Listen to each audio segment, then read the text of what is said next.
Get Unstuck Mission. Mutita is here. Welcome to Get Unstuck Radio again. So, what it takes to start a business. Talking from someone who has been in this industry for about coming up to year 7. I have started and stopped as well many businesses. I have learned what I like to do, what I don't like to do, what I prefer to carry on, what I discovered, what I good at along the way, what I would like to stick to, let's say, towards the future of what I want to become. So there are 5 things that I think what it takes to start a business and carry on doing the entrepreneurial journey and keep it stick to your mind and soul that this is something that you are going to experience and it's normal in life. So before I get to these 5 things,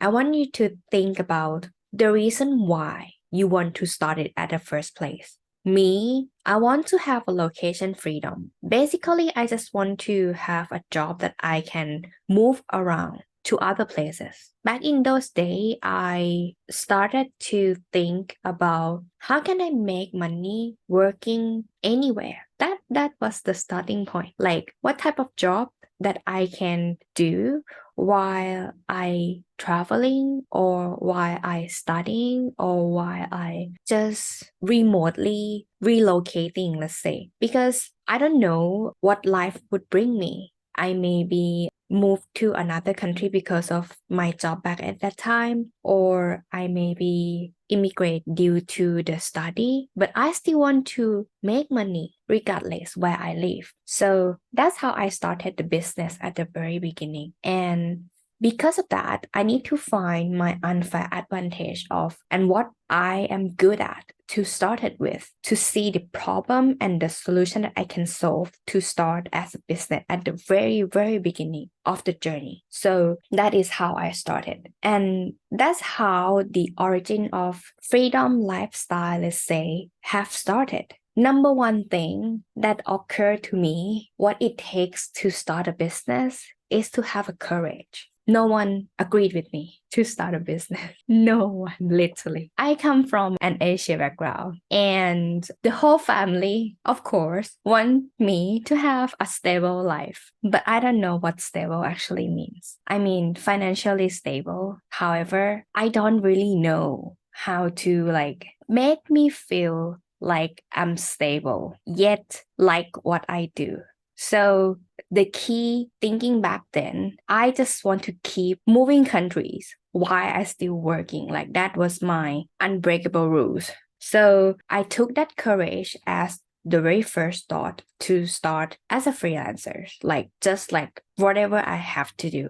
So I just gonna start paid by hourly rates, like being an assistant, any type of job, basically just get paid. I could do like online job, anything that works. That's called business already. You help other people solving problems and you get experience by that. So that would be the very first thing that you need to have, a courage to take risks and finding clients or customer that you want to help. So that would be the first thing. And then secondly, you need to have a responsibility on your service that you have. From the very beginning, I know that I like service-based business more because I like the idea of developing skills rather than developing product that solve a problem. Because of that, it takes ownership of everything is my mistake, and that's called responsibility, right? So second thing that it takes you to make a business is to have all ownership as a responsibility to yourself as a business owner. Even though you are a freelancer, it's also your business. You are self-employed. Like it's your own business that you already started. So make sure that you take all the ownership and have a clear conversation. I think usually at the very beginning, most of the problem,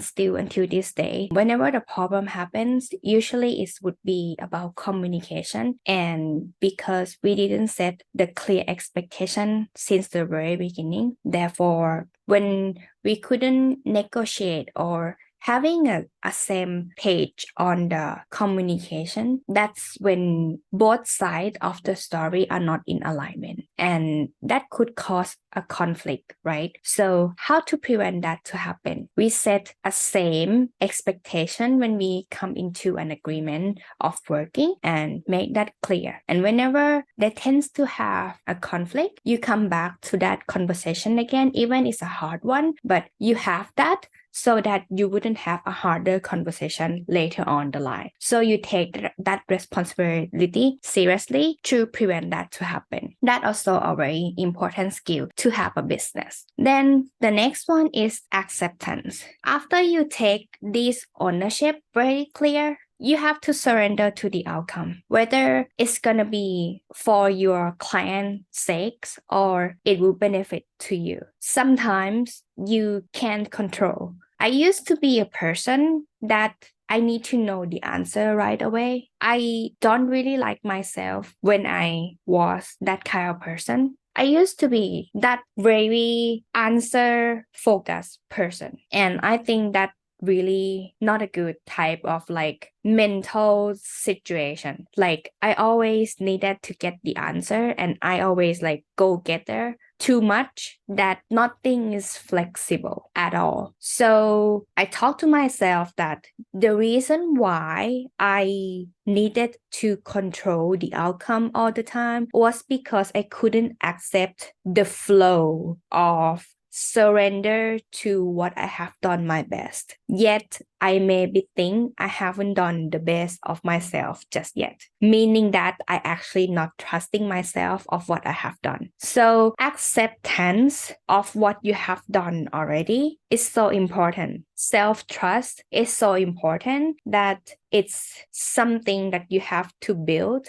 Being confident with that, it's not something that other people see, but it has to come from within. And trust me, you may think that I am confident, but you have been listening to this podcast for 3 years, but you know since the very beginning that the reason why my mom bought me the microphone to start a podcast because I'm not that confident at all, and I have to start talking to someone or making some contents to like spread out the knowledge and experience that I have started this journey so that I could contribute more to other people and start helping others and also helping myself to communicate better. So accept yourself and accept the result of your responsibility in your work is so important to have a business in real life. So that would be the third part. The fourth part is discipline. And discipline takes time. And I think this also in alignment with other courses that we are talking here. Like having a courage to being self-disciplined, having self-responsibility to being in discipline with yourself, to show up for your business, to show up for your clients, for yourself, to do the work. Accept the consequence of what you have done and also accept what you already said and keep the track on daily basis. It's not only serving your clients though, but also finding new clients or promote yourself as well. You would be shocked, but I could not catch up with the marketing part of my own branding until this year. It's been so hard to do from my side until right now that we have like very few clients left that we could breathe and we could really focus on what we do. It's shockingly crazy of how much backlog we have been postponed on our own brand. And it's actually make me sad of how many things we haven't accomplished if we have taken care of our own branding more. So that would be our focus moving forward. Ourselves first, our brand first. And that's one of the disciplines that I discover as well. So put that as another category of having a business. Discipline's also important. There are many perspectives of having discipline, but you do you. You know yourself. What type of discipline do you need to have to keep things going? And last but not least, adaptability. You know, there are two types in the world. Things that you can control and things that you cannot control. when things that you cannot control happens, you have to be able to be flexible and adapt to those things. Don't be like me when I was younger, that I want to control everything and I freaked out when things are like not as I expect, and my anxiety arise and I was like froze for months. I don't think that was a good idea at all. So to prevent that, accept that this is life. Everything has its own momentum. Things change every day, every time, every second. You have to be able to go with the flow and adapt. It's not about living in the now, but knowing that you are in the flow stage of what you are doing and what you are moving forward. What has passed, what you are moving towards, and what you are doing.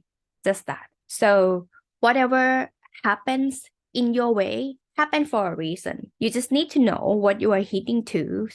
And in case something happens, it maybe prevent you not to get to where you want to be now, but doesn't mean in the future you won't get there. Like, for example, COVID situation. It maybe pause your business to grow for a few years, but doesn't mean that you won't hit your revenue goal or your team goal. It may be postponed, but doesn't mean it won't get there. Everything can happen.